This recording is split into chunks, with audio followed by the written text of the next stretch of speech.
বন্ধুরা, গতকাল ভারতের বিমান বাহিনী প্রধান তাদের মন্ত্রণালয়ে একটি বার্তা পাঠায়, যেখানে সে উল্লেখ করে যে ভারতের আকাশে আশ্চর্যজনক কিছু তারা দেখেছে, কিন্তু সেটাকে ডিটেক্ট করার ক্ষমতা তাদের হয়নি, বা সেটা কী ছিল সে বিষয়েও তারা জানতে পারেনি। ভারতীয় অনেক মিডিয়া দাবি করছে তারা তাদের আকাশে কোনো এলিয়েন শিপ দেখেছে। আসলে এটা সত্যিই অনেক হাস্যকর বিষয়। তার পরের দিনই কিন্তু চীন প্রকাশ করেছে আসল বিষয়টি। আসলে চীন ষষ্ঠ প্রজন্মের যুদ্ধবিমান আকাশে উড়িয়েছে, যেটি সফলভাবে আকাশে উড়েছে এবং তাদের প্রত্যেকটি পরীক্ষায় পাশ করেছে।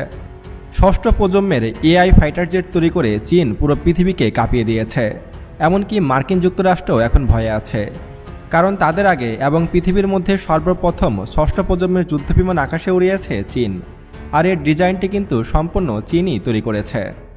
চীনের হাতে থাকা এই নতুন ষষ্ঠ প্রজন্মের যুদ্ধবিমানটি কিন্তু খুবই ভয়ঙ্কর, আর এই যুদ্ধবিমানে এমন কিছু টেকনোলজি ব্যবহার করা হয়েছে যা সত্যি অবিশ্বাস্য, এবং এর গতিও অনেক বেশি। আপনারা হয়তো হাইপারসনিক মিসাইলের নাম শুনেছেন, যেটি শব্দের চেয়েও 5 থেকে 6 গুণ স্পিডে ছুটতে সক্ষম। অনেক দেশ তো এই হাইপারসনিক মিসাইলও তৈরি করতে পারেনি, কিন্তু চীন পৃথিবীর মধ্যে সর্বপ্রথম হাইপারসনিক ষষ্ঠ প্রজন্মের যুদ্ধবিমান তৈরি করে দেখিয়ে দিল, এবং এটিতে যুক্ত করা হয়েছে 3টি ইঞ্জিন। সচরাচর আপনারা শুনে এসেছেন যে যুদ্ধবিমানে 1টি অথবা 2টি ইঞ্জিন থাকে।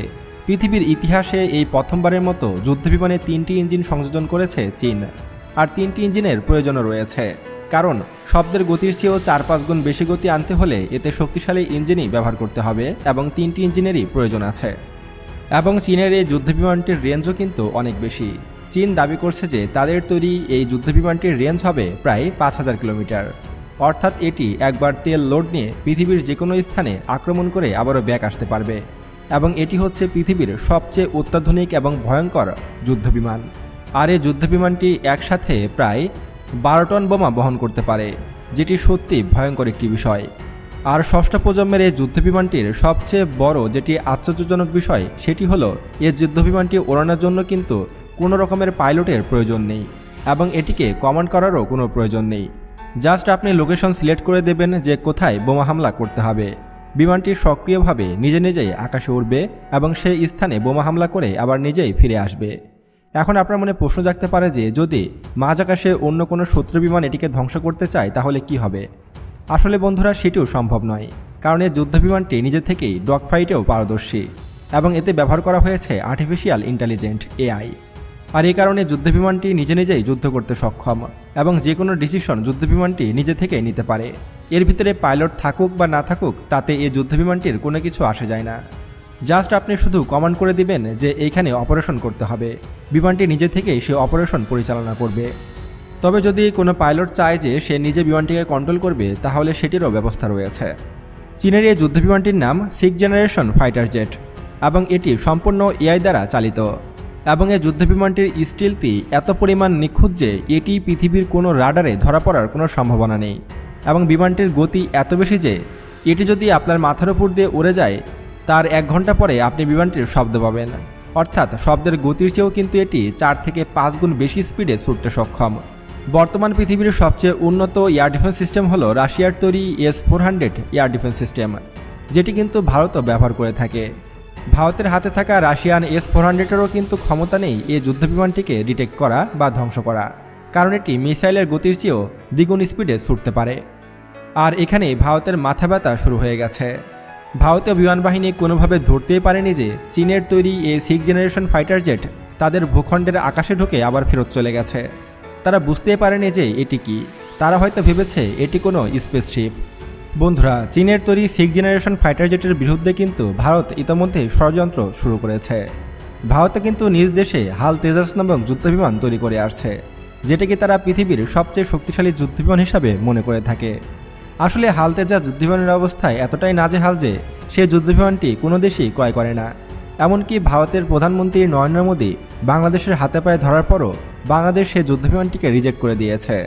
এমনকি বর্তমান পৃথিবীর কোনো দেশ ভারতের কাছ থেকে এই যুদ্ধবিমানটি ক্রয় করতে আগ্রহী নয়। এমনকি ভারতের হাতে থাকা হাল তেজাস যুদ্ধবিমানের সব পার্টস কিন্তু ভারত নিজেরা তৈরি করে না। এর ইঞ্জিন আনা হয় ফ্রান্স থেকে, এর বডি কিট আনা হয় আমেরিকা থেকে, এর বিভিন্ন সেন্সর আনা হয় রাশিয়া থেকে, এবং এর বিভিন্ন টায়ার আনা হয় ভিয়েতনাম থেকে। এই সব কিছু মিলিয়ে তারা নিজ দেশে হাল তেজাস তৈরি করেছে। বলতে গেলে এই যুদ্ধবিমানটির 10% জিনিসও ভারত নিজ দেশে উৎপাদন করতে সক্ষম নয়।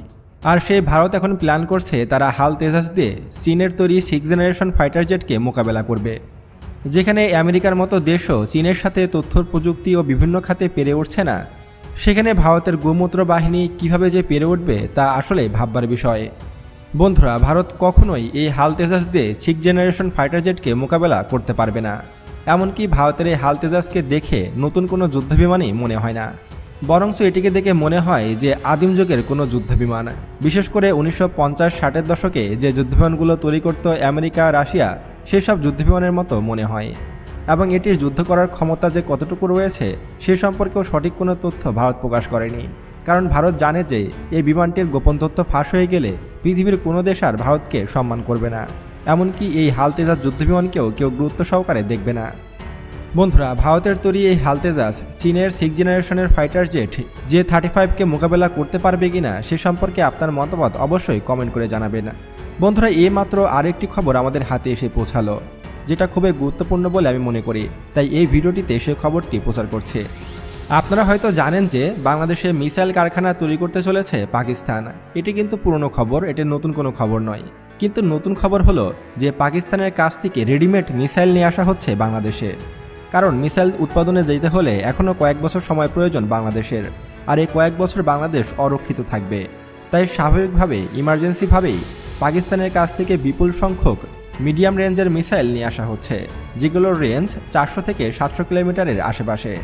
অর্থাৎ পাকিস্তান আমাদের যে মিসাইলগুলো দিতে চলেছে সেগুলো দ্বারা আমরা ভারতের যে কোনো অঞ্চলে আঘাত হানতে সক্ষম হব।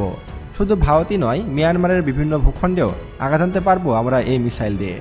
হয়তো আগামী কিছুদিনের মধ্যেই বাংলাদেশে এসে পৌঁছাবে পাকিস্তানের তৈরি সেই সব মিসাইল।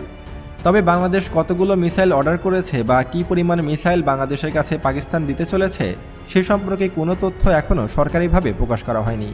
এমনকি এ বিষয়টিও গোপন রেখেছে বাংলাদেশের সামরিক বাহিনী, আর এটি গোপন রাখাটাই স্বাভাবিক।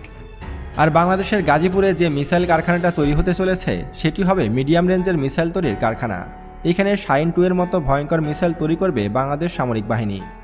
শুধু মিসাইল তৈরি নয়, এখানে মিসাইল সম্পর্কে বিভিন্ন গবেষণাও করা হবে, যেন বাংলাদেশ নিজ দেশে নিজস্ব প্রযুক্তি দিয়ে মিসাইল তৈরি করতে পারে সে বিষয়টিতেও নজর দেওয়া হচ্ছে। বাংলাদেশের বর্তমানে যে ফায়ার পাওয়ার তা দ্বারা আমরা বর্তমানে মিয়ানমারকেও মোকাবেলা করতে হয়তো সক্ষম হব না। তাই ইমার্জেন্সিভাবে পাকিস্তানের কাছ থেকে বিপুল সংখ্যক মিসাইল নিয়ে আসাকে আমি খুবই ভালো চোখে দেখছি এবং এটি প্রশংসার দাবিদার। আমি ডক্টর মোহাম্মদ ইউনূসকে ধন্যবাদ দিতে চাই যে তিনি বাংলাদেশের সুরক্ষার জন্য এত অস্ত্র ক্রয় করছে।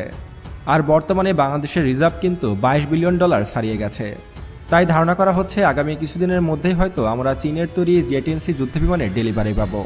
এখন শুধু কিছু সময়ের অপেক্ষা। তো বন্ধুরা, আরও এমন ভিডিও পেতে এখনই আমাদের চ্যানেলটি সাবস্ক্রাইব করুন এবং পাশে আসা বেল বাটনে ক্লিক করুন। আল্লাহ হাফেজ।